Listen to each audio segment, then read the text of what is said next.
Given f of x equals 3x squared times e to the x, how can we find the derivative of f of x?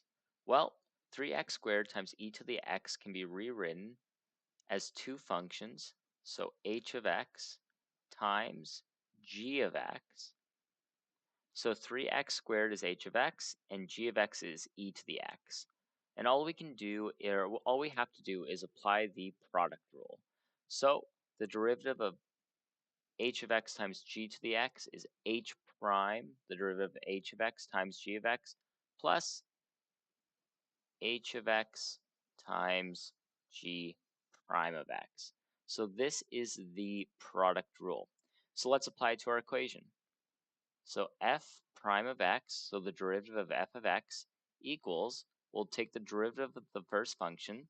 So 3x squared is 6x. You apply the power rule, you take the 2 down, multiply it by the 3, times e to the x. Oh, that's a bad x. Plus, just h of x is before, so 3x squared, times the derivative of g of x, which is just e to the x. As we know, the derivative of e to the x is e to the x. And that's our final derivative. Okay, let's try a slightly different example. So we're given y, and it's similar to before, but it's slightly different, and we want to find the derivative of y. So using the product rules before, we know that e to the x will take the derivative of the first term. So e to the x derivative of that is just e to the x times the second term, which we're going to say is 3x squared plus 7x. Plus 7x. Plus, we're going to take just e to the x, and then we're going to actually take the derivative of 3x squared plus 7x, which is just using the sum rule. So, taking the derivative of both, we know that 3x squared is 6x, and we know the derivative of 7x is just 7. And that is our final answer. Now we're given h of x, but this time this is slightly different. This isn't a product anymore. This is actually a quotient. So we'll need to do a different rule called the quotient rule. So given, let's call it f of x over g of x. Let me make that a little better.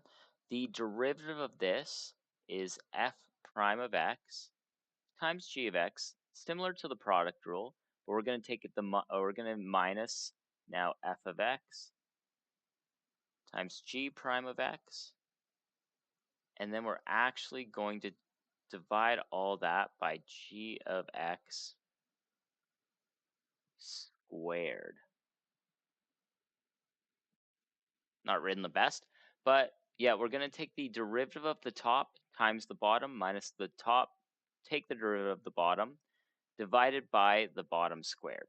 So let's take the derivative of h of x. So the derivative of the top a of x is just a times b plus c of x minus, so we leave the top untouched now, so a of x times the derivative of the bottom. So the derivative of b is just 0 because it's a constant, and the derivative of c of x is just c. And then all we want to do is square the bottom. I'm just going to leave it in the simplified form for now, but feel free to expand if you'd like. And that's our equation. Okay, let's do a little bit of a trickier one for our final one. So we are now doing both at the same time. So we're given f of x equals x times e to the x divided by sine to the x. And we want to find the derivative of this function. Now there's a few things right off the bat. We have a product in the top. This is a quotient, and we also have sine to the x down below. So to tackle this, we are going to follow the same thing as before. So we're going to start with the quotient rule.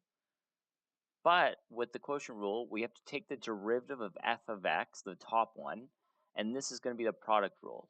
So we're going to take the derivative of x e to the x. All that is we're going to take the derivative of the first one, which is just 1 for the derivative of x times e to the x, plus we'll leave the first term untouched, and then we'll take the derivative of e to the x, which is just e to the x. We're going to times this by the bottom term, the denominator, so that's just sine x.